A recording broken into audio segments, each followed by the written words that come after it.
Bakit ang tagal? Bakit ka late? Kasi, brother. Ayoko na nga gawin to eh.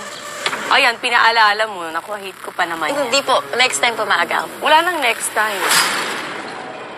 Last mo na to. Mama. Bakit? I-late ka eh. Naku, Pao, ano ba to? Di ba niya alam na ayaw ko ng late? Sinabi ko naman sa kanya. O bakit? Ewan ko din kung ba siya dito. Si brother Palagi kasi ba siyang late? Hindi mo ganang attitude yun pag artista ka. Sa taping, ganyan ka din. Prima donna ka. Ganito ba siya sa taping? Hindi po. Totoo? Bakit sa akin late ka, Pao? Bakit late siya sa akin? Sorry. So, namimili siya kay Batang Quiapo, hindi siya late. Dito late siya. Eh, baka kasi gano'n siya sa ibang... Pinaalala niyo pa kasi, o yan, napikon tuloy ako. Ilang oras ako naghintay? Almost 1 hour. Saan ka galing? Sa bahay po. Bahay lang, na late ka pa? Sa Batang Quiapo, nalilate